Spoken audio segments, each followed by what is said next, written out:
जय हिंद, नमस्कार फ्रेंड। ज्योति क्लासेस में आप सभी का एक बार फिर से स्वागत है। हेलो दोस्तों, कैसे हैं आप सभी? आई होप आप सभी बहुत ही अच्छे होंगे, स्वस्थ होंगे, स्टडी अपनी कंटिन्यू कर रहे होंगे।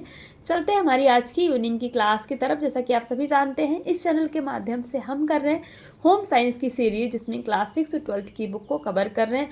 और अभी तक फ्रेंड्स क्लास 6 to 11 तक की पढ़ाई हमारी कंप्लीट हो गई है, जो कि बहुत ही अच्छी बात है। और हम कर रहे हैं क्लास 12th में। आई होप आपने हमारी सारी प्रीवियस क्लासेस देखी होगी। नहीं देखी है तो प्लेलिस्ट में जाइए, क्लासेस वाइज प्लेलिस्ट आपको प्रोवाइड कराई गई हैं, जिनके माध्यम से आप अपने हर एक कॉन्सेप्ट को क्लियर कर सकते हैं। क्योंकि सारे ही टॉपिक हमने बहुत ही डिटेल में पढ़े हैं, और इतने डिटेल में पढ़ने का हमारा एक ही उद्देश्य है, एक बार आप इस सीरीज़ को देखिए, अच्छी तरीके से समझिए, ताकि होम साइंस से जितने भी डाउट्स आपके होते हैं वो सारे ही क्लियर हो जाए। चाहे आप किसी भी क्लास के लर्नर से, यानी कि क्लास 6 to 12 में से किसी भी क्लास में आप पढ़ रहे हैं, या फिर किसी कॉम्पिटिटिव एग्जाम की प्रिपरेशन करें, वो एग्जाम किसी भी स्टेट का ही क्यों ना, या फिर किसी भी फील्ड में होम साइंस अपना आप करियर देख रहे हैं, सभी के लिए सीरीज काफ़ी हेल्पफुल होने वाली है। तो प्लीज़ चैनल पर फर्स्ट टाइम विजिट किए हैं, चैनल को लाइक शेयर और सब्सक्राइब कर दें। साथ ही साथ अपना फीडबैक भी हमें कमेंट के माध्यम से बताएं, क्योंकि आपका हर एक फीडबैक हमारे लिए बहुत इंपॉर्टेंट होता है, और उससे हमें बहुत मोटिवेशन मिलता है। तो चलिए स्टार्ट करते हैं बिना टाइम वेस्ट की आज की क्लास। आज की क्लास में फ्रेंड्स हम करेंगे एक न्यू चैप्टर। जैसा मैंने आपको बताया था, बहुत इंपॉर्टेंट और बहुत इंटरेस्टिंग टॉपिक है। क्या है?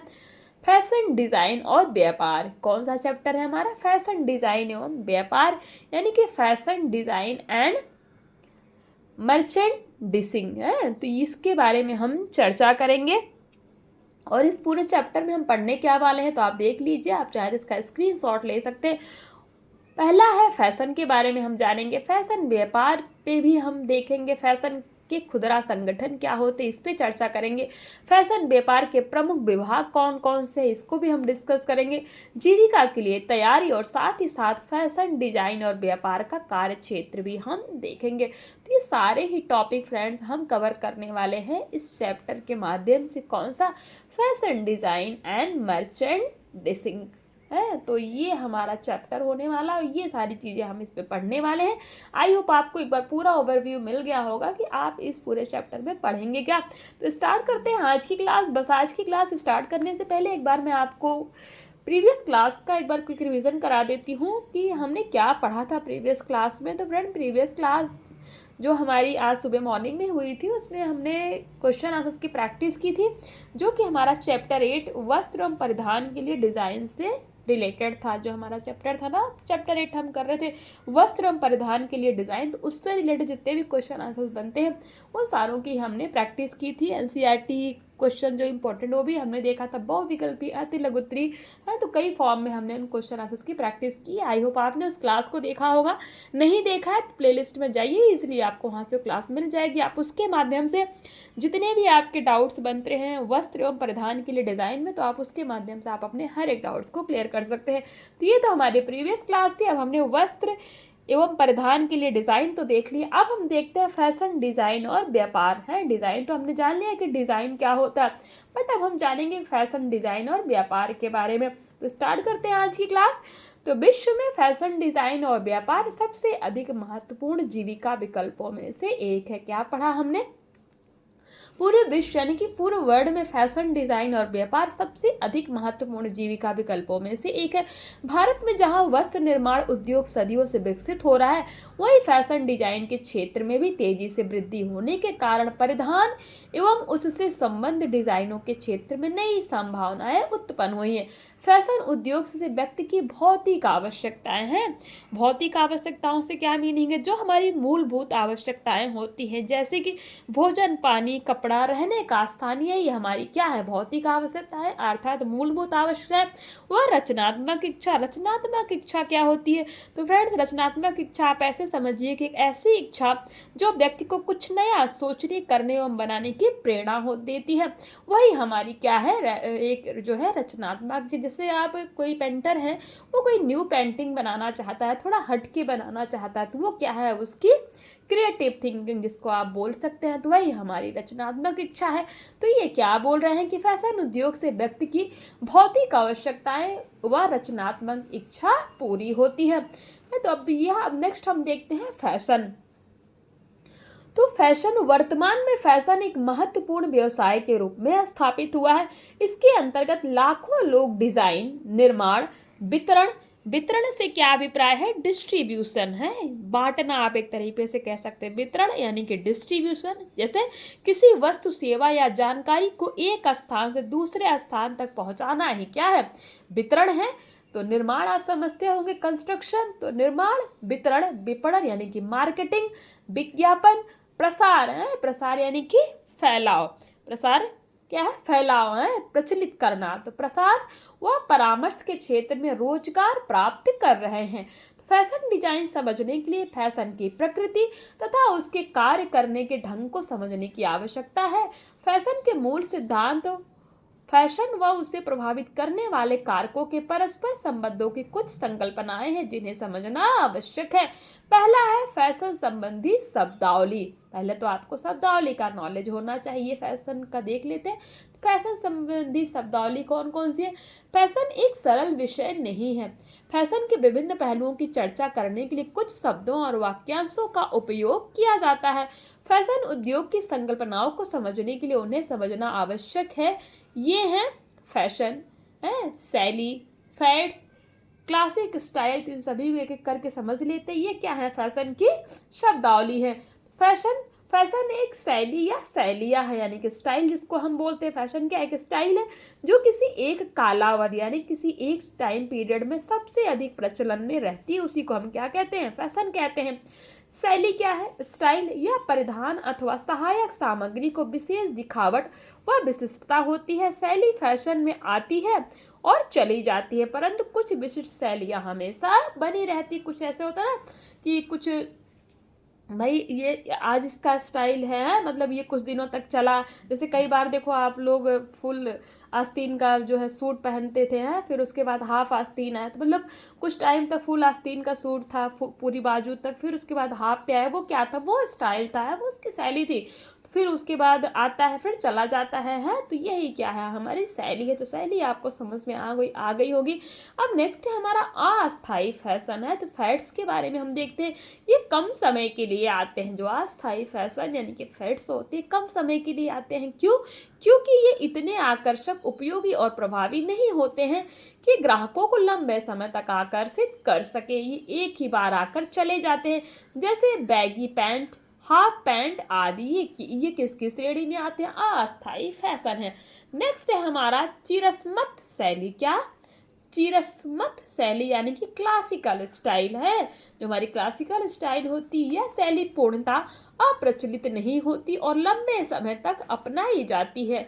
इसमें डिजाइन की सादगी की विशिष्टता होती, जैसे ब्लेजर, जैकेट, पोलो शर्ट्स इत्यादि। तो ये हमारी क्या है, क्लासिकल स्टाइल्स, यानी कि इनका फैशन हमेशा ही रहता है, कभी आता और जाता नहीं। इसीलिए क्या है, ये क्लासिकल स्टाइल की श्रेणी में रखे जाते हैं। तो ये आपको समझ में आ गया होगा फैशन संबंधी शब्दावली कौन कौन सी। Fashion, style, fads, classic style. ये हमारा हमने क्या देखा, फैशन संबंधी शब्दावली, यानी कि फैशन के बारे में अगर आप जानकारी प्राप्त करना चाहते हैं तो इन शब्दों से आपको परिचित होना आवश्यक है। अब फैशन का विकास देख लेते हैं। तो फैशन उद्योग की कार्यशैली को समझने के लिए फैशन के मूल सिद्धांत का ज्ञान होना चाहिए। इस क्रम में सबसे पहले यह जानना आवश्यक है कि फैशन व्यवसाय कैसे विकसित हुआ। इस प्रकार फैशन का इतिहास डिजाइन बनाने वालों को वर्तमान और भावी फैशन संबंधी निर्णय लेने में मदद करता है। प्राचीन काल तथा मध्यकाल शैलियाँ एक साथ पूरी शताब्दी तक परिवर्तित नहीं होती थी। नव जागरण काल में पश्चिमी सभ्यता यानी कि वेस्टर्न कल्चर से फैशन परिवर्तन को बढ़ावा मिला। नए कपड़े और उनकी उपलब्धता के कारण लोग और भी ज़्यादा नई वस्तुओं की ओर आकर्षित हुए हैं। अब देखते हैं फैशन का केंद्र फ्रांस। फैशन का केंद्र क्या है, फ्रांस। इसके बारे में देखते हैं। तो अंतर्राष्ट्रीय फैशन में फ्रांस का प्रभुत्व 18वीं शताब्दी के प्रारंभ में शुरू हुआ। कब शुरू हुआ? तो अंतर्राष्ट्रीय फैशन में फ्रांस का जो प्रभुत्व है 18वीं शताब्दी में प्रारंभ हुआ। औद्योगिक क्रांति से पूर्व लोग दो वर्गों में विभाजित थे, अमीर और गरीब।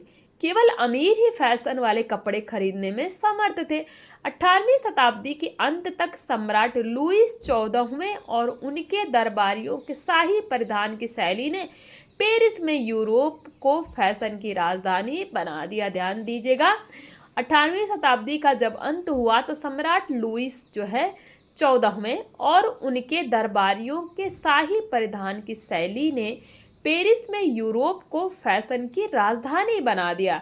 सम्राट एवं दरबारियों की वस्तुओं के लिए रेशम, रिबन व लेस फ्रांस के विभिन्न शहरों से आते थे। हैं कहाँ से आते थे? तो क्या हमने पढ़ा? सम्राट एवं दरबारियों की वस्तुओं के रेशम, रिबन व लेस फ्रांस के विभिन्न शहरों से आते थे और परिधान व्यक्ति की नाप के अनुसार हाथ से सिले जाते थे। यानी जिस व्यक्ति का जैसा नाप है उसके मेजरमेंट के अकॉर्डिंग उनके कपड़े सिले जाते थे। शाही न्यायालय से समर्थन मिलने और वहाँ रेशम उद्योग के विकसित होने के कारण फ्रांस फैशन का केंद्र बन गया। फ्रांस फैशन का केंद्र क्यों बन गया? अगर आपसे क्वेश्चन पूछ लिया जाता है तो आप क्या बताएंगे? कि शाही न्यायालय में समर्थन मिलने और वहाँ रेशम उद्योग के विकसित होने के कारण ही फ्रांस क्या बना? फैशन का केंद्र बन गया। परिधान निर्माण की कला को कुटूर, ध्यान दीजिएगा बहुत इंपॉर्टेंट हम पढ़ रहे हैं क्या? परिधान निर्माण की जो कला होती उसको कुटूर कहा जाता था।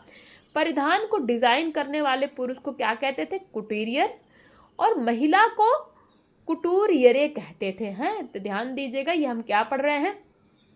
परिधान निर्माण की जो कला है तो उसको क्या बोलते थे? कुटूर कहा जाता था। परिधान को जो डिजाइन यानी कि जो कपड़ों को डिजाइन करने वाला जो पुरुष था उसको क्या बोलते थे? कुटूरियर बोलते थे। और जो परिधान यानी कपड़ों को डिजाइन करने वाले जो महिला होती थी उसको क्या बोलते थे? उसको बोलते थे कुटूरियरे। हैं कहते थे। कहाँ? फ्रांस में। औद्योगिक क्रांति से वस्त्र निर्माण और परिधान उत्पादन की प्रौद्योगिक उन्नति का आरंभ हुआ। काटने वाले यंत्र और मशीनी करघों का आविष्कार हुआ। विकास के कारण कम समय में अधिक वस्तुओं का निर्माण होने लगा। इसके कारण अमेरिका में वस्त्र निर्माण उद्योग का विकास हुआ एवं व्यापार में तीव्र वृद्धि हुई तथा उद्योग ने मध्य वर्ग को जन्म दिया। इस काल में स्पिनिंग जेनी तथा मशीनी करघों के आविष्कारों ने कपड़ों की मांग में तेजी की। जिसके पास जीवन की विलासिताओं और अच्छे कपड़ों को खरीदने के लिए धन था। विलासिताओं मतलब जो सुख होता है, जो तो विलासिताओं और अच्छे कपड़ों को खरीदने के लिए धन था। जो कि विलासिताओं से आप समझ गए ना, जो ऐशो आराम की जो चीजें होती हैं। तो सिलाई मशीन के आविष्कार ने हस्तशिल्प को एक उद्योग में बदल दिया। सिलाई मशीन के आविष्कार ने हस्तशिल्प को एक उद्योग में बदल दिया। 1859 यानी कि 1859 ईस्वी में इसाक सिंगर ने सिलाई मशीन को पैरों से चलाने के लिए पांव चक्की ट्रेडल विकसित की। ध्यान दीजिएगा 1859 यानी कि 1859 ईस्वी में इसाक सिंगर ने जो सिलाई मशीन को पैरों से हम चलाते हैं, पैरों वाली जो सिलाई मशीन है, तो सिलाई मशीन को पैरों से चलाने के लिए पांव चक्की यानी कि ट्रेडल को विकसित की।